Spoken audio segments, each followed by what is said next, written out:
So I hope you guys had a pretty good week. Here I am today yet with another weekly review of Sanrio Danshi, and we are at episode 4. And in this week's episode, we focus on Shunsuke.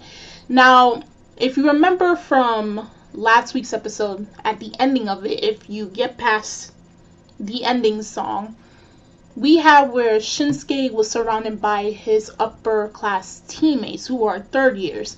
So it continues on within this episode that they wanted to talk to him, and we didn't really find out the reason as to why, because the captain of the soccer team, Tomo, someone he and you knew since they were kids, playing the same sport, he intervened and took them away. Now, throughout this episode, we always see where Shunsuke is referring to Kitty-san, or his goddess of victory, and he has within his pocket, his shirt pocket, a charm that he carries around with him everywhere he goes. Now, in this episode, we kind of realize that Shunsuke isn't the most friendliest when you compare him to the likes of like Kota and especially you. He in this case is actually very detached, even being compared to that of a cat. And we see that clearly during their practice match within this episode, and it goes even to the further to the fact that the captain had to take him off the starting line because he was not seeing things that others were seeing. Might I add, I failed to mention this, at least from episode 2, that anytime one of the guys, say, bump into a character, you start to see the camera move to zoom in on their face, and it's basically saying, oh, that is us. It's taken from a first person's point of view, or our point of view, and I guess anywhere they are, any type of scenery or the place that they are, that's where we are. So we don't talk in the show, but we do interact with the characters, and I thought that was pretty awesome. Anywho, he's taken off the starting line, and you clearly see he is frustrated. This kind of reminds me of some sports anime that I watch. I won't mention some, but if you ever see me review some series, particular sports series, then you understand where I'm coming from. And so, you know, like I said, it frustrates him, and we actually find out, and I can see that this episode may have confused you if you only watch it one time. If you watch it for like a second or third time, you may understand the message a little bit more. We come to find out the reason as to why Shunsuke acts the way he acts. So it's been mentioned that he changes his charm, at least the outside of it is still Kitty-san, but he changes it every year.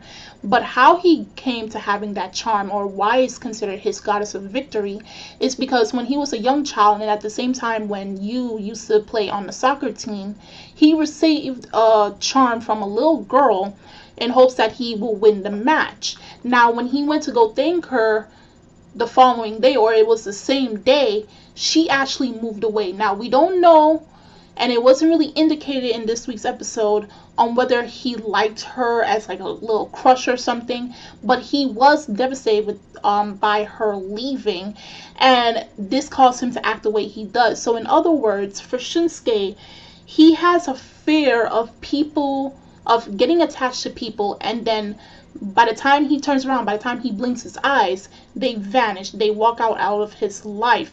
And so that's why he treats his teammates the same way, because he explains himself in the episode, there was no point of getting closer to his teammates, because there will come a time where they do graduate, they'll end up living different total lives, they'll get separated. So it's better to just, you know, do what he's doing and not get closer to people.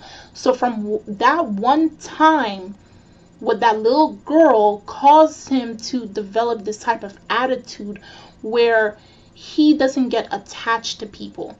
And this actually affects him and his team, because remember, soccer is all about team play, and the way he's acting toward his team caused him to suffer some consequences that we saw in this week's episode. Of course, we have where the captain saw this, and for the fact that he knows Shun and he knows you, he asks you and Kota to intervene and talk to Shunsuke, and then he was able to admit to what he was doing all along. Of course, he goes back to his teammates possibly the following day or so after he realized his wrongdoings, and he asks them to take care of him. Of course, even though the team was kind of upset by his actions, they know that Shunsuke is a good guy at the end of the day, so they welcome him back with open arms, and he's back on the starting lineup.